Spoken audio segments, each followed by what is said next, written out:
I'm not sure if I've left enough time for questions. I hope I have, and that's one of the reasons I tried to get through probably more than I should have tried to get through. But I am interested in your questions and concerns because it is, I am convinced that we must fight this IED. I've got a solutions network that includes many of you represented in here. Yesterday I was at the Naval Postgraduate School, which is another great asset in our nation, and I'm asking them for help. I'm accepting help from wherever I can get it. And so if you've got a particular question and I've got enough time, please let me have that question and I'll try to give you my candid answer. Any concerns? So you're going to let me off the hook, huh?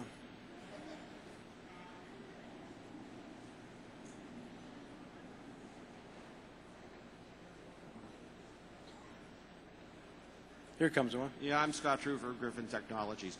It seems to me that as you look at this problem, particularly in the United States, and last year Undersecretary for Science and Technology Jay Cohen at DHS said, IEDs are my #3 priority. He had 2 priorities, but IEDs were an important one. But it gets down to how are you going to share the information, particularly classified information, with local first responders in some case. Give you an example. 21st of April in 2004, a tugboat operator on Lake Pontchartrain found something floating in the water.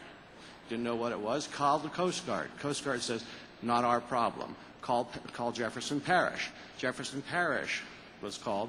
Bomb squad got out there several hours later and dealt with it. It turned out to be an IED floating in the water.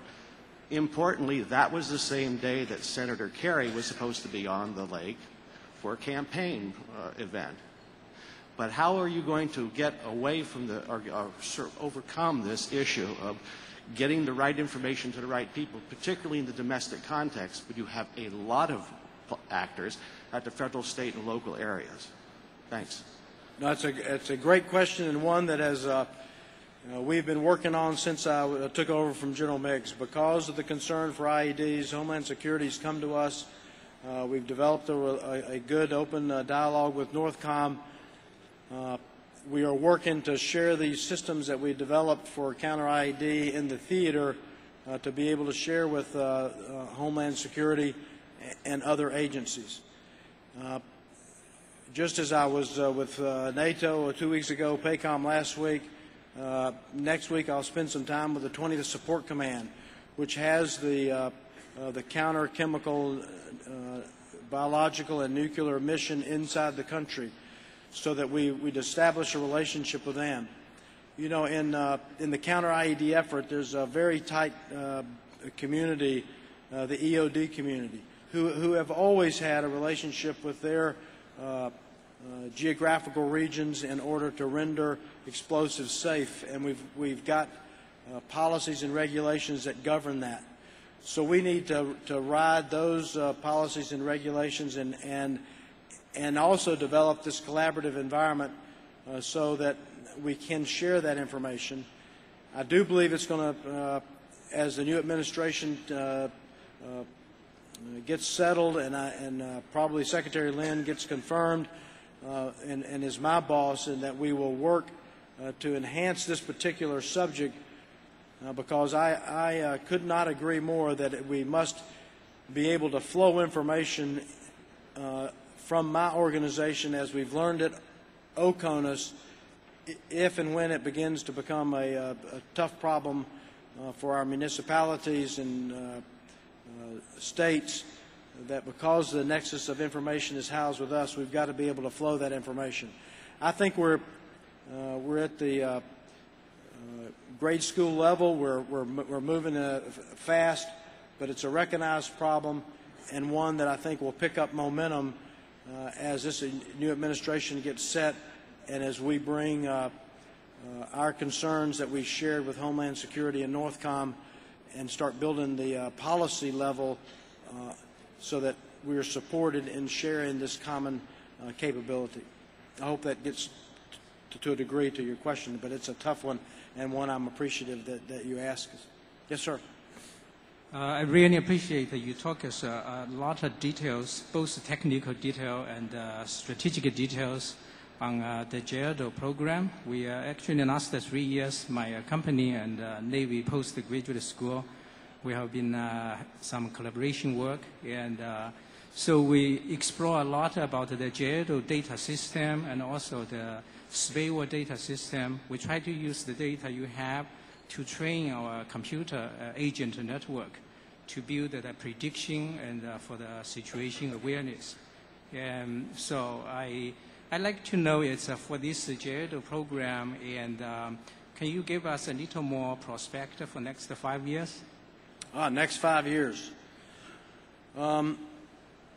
If the nation is concerned about missiles impacting our national interests, and we have a missile defense agency, and if the nation's concerned about weapons of mass destruction, and we have a defense threat reduction agency, I think the nation would be very wise to be concerned about IEDs, as was mentioned in the first question, and the nation ought to hold on to a joint IED defeat organization.